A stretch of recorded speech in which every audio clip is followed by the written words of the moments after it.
Welcome to your Hindi class part 2 वन विचार। Dear God, give us your peace, give us your love and kindness. Thank you Lord. नमस्कार प्यारे बच्चों, आज मैं आपको इस वीडियो के माध्यम से वन विचार के विषय में पढ़ाने जा रही हूँ। तो सबसे पहले हमें जानना है कि वर्ण क्या हैं। उसके लिए हमें वर्ण की परिभाषा जाननी होगी। वर्ण भाषा की सबसे छोटी इकाई को कहते हैं। वर्णों के समूह को वर्णमाला कहते हैं। वर्णों के प्रकार। उच्चारण की दृष्टि से भाषा के वर्णों को मुख्यतः दो भागों में बांटा गया है, स्वर और व्यंजन। हिंदी वर्णमाला। हिंदी वर्णमाला में कुल 52 वर्ण हैं। स्वर अ से औ तक 11 स्वर हैं। व्यंजन क से ह तक 33 व्यंजन हैं। संयुक्त व्यंजन 4 हैं। अनुस्वार या चंद्र बिंदु 1 है। विसर्ग 1 है। द्विगुण व्यंजन 2 हैं। तो आइए बच्चों, अब हम इनके बारे में अलग अलग ढंग से पढ़ेंगे। स्वर, जो वर्ण बिना किसी अन्य वर्ण की सहायता के स्वतंत्र रूप से बोले जाते हैं, स्वर कहलाते हैं। हिंदी में स्वरों की संख्या 11 हैं। अ, आ, ई, उ, री, ए, ओ, आओ। उच्चारण पर लगने वाले समय के आधार पर स्वरों के 3 वेद होते हैं। ह्रस्व स्वर, दीर्घ स्वर, प्लुत स्वर। ह्रस्व स्वर, जिन स्वरों के उच्चारण में सबसे कम समय लगता है वे ह्रस्व स्वर कहलाते हैं। जैसे अ, ई, उ, री, ये सभी ह्रस्व स्वर की श्रेणी में आते हैं। दीर्घ स्वर, जिन स्वरों के उच्चारण में ह्रस्व स्वर से दुगुना समय लगता है उन्हें दीर्घ स्वर कहते हैं। जैसे आ, ई, उ, ए, ओ, आओ, ये दीर्घ स्वर की श्रेणी में आते हैं। प्लुत स्वर, जिन स्वरों के उच्चारण में ह्रस्व से तिगुना समय लगता है उन्हें प्लुत स्वर कहते हैं। जैसे ओम, हाय राम। स्वरों की मात्राएं, जब स्वरों को व्यंजनों के साथ बोला या लिखा जाता है तो इनके चिन्हों का प्रयोग होता है। ये चिन्ह मात्रा कहलाते हैं। स्वर और उनकी मात्राएं यानी चिन्ह निम्नलिखित हैं। स्वर मात्रा, अ की कोई मात्रा नहीं होती, आ की मात्रा, ई की मात्रा, ई की मात्रा, उ की मात्रा, ऊ की मात्रा, री की मात्रा, ए की मात्रा, अय की मात्रा, ओ की मात्रा, आओ की मात्रा। तो बच्चों, अब हम व्यंजनों के विषय में चर्चा करेंगे। जिन वर्णों का उच्चारण स्वरों की सहायता से होता है वे व्यंजन कहलाते हैं।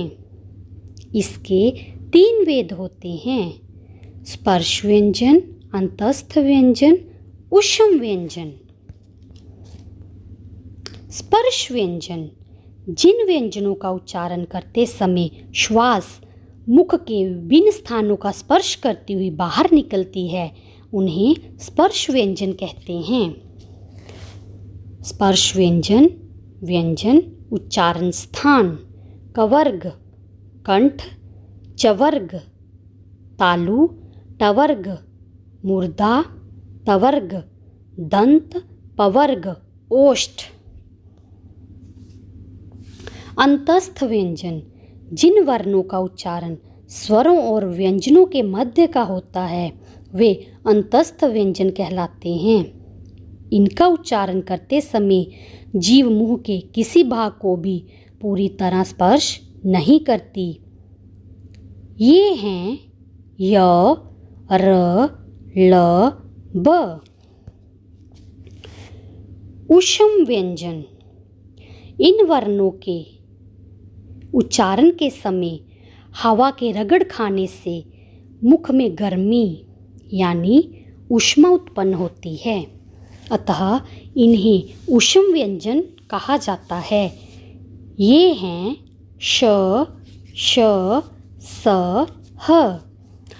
बच्चों, इनके अलावा कुछ व्यंजन एवं उनके अन्य रूप भी होते हैं, तो आइए उनको एक एक करके जानने का प्रयत्न करते हैं। संयुक्त व्यंजन। दो भिन्न व्यंजनों के योग से बने वर्ण संयुक्त व्यंजन कहलाते हैं। जैसे श, क जमा श, क्षमा, क्षत्रिय, कक्षा। त्र, त जमा र, पत्र, चित्र, त्रिकोण। ज्ञ, ज जमा न्य, ज्ञात, ज्ञान, यज्ञ। श्र, श जमा र, श्रम, श्रमिक, श्रेष्ठ। द्वित्व व्यंजन। दो समान व्यंजन ध्वनियों से बने संयुक्त व्यंजन द्वित्व व्यंजन कहलाते हैं। इनके उदाहरण हैं च जमा च, चच, सच्चा, कच्चा, बच्चा। क जमा क, कक, पक्का, चक्का, सिक्का। त जमा त, तत, कुत्ता, पत्ता, शत्ता। द जमा द, दद, गद्दा, रद्दी, चद्दर। ट जमा ट, टट, बुट्टा, पट्टा। न जमा न, नन, अन, बिन, पन्ना। आगत ध्वनियाँ। हिंदी भाषा में विदेशी भाषाओं के शब्दों के साथ आई ध्वनियाँ आगत ध्वनियाँ कहलाती हैं। जैसे आ, डॉक्टर, ऑफिस, हॉल, कॉलेज। ज, सजा, जरा, जमींदार। फ, कफन, खफा, फन। अनुस्वार। इस ध्वनि का उच्चारण म या न के समान होता है। इसका लिपि चिन्ह बिंदु है। इसका प्रयोग स्वरों और व्यंजनों के ऊपर बिंदु के रूप में किया जाता है। जैसे कंस, हंस, अंश आदि। विसर्ग। स्वर से परे जो दो बिंदियां लगाई जाती हैं वे विसर्ग कहलाती हैं। इनका उच्चारण केवल संस्कृत से आए कुछ तत्सम शब्दों के साथ ही किया जाता है। अतः, प्रायः, प्रातः आदि। इसका उच्चारण आधे ह के जैसा होता है। अनुनासिक। अनुनासिकता वर्णों का एक गुण है। इसको चंद्र बिंदु भी कहते हैं। इसका चिन्ह चंद्र बिंदु है। इसका प्रयोग स्वरों और व्यंजनों के ऊपर किया जाता है। जैसे आँख, चांद, माँ, गांव, सांप आदि। अनुनासिक का उच्चारण नाक और मुंह से किया जाता है। धन्यवाद।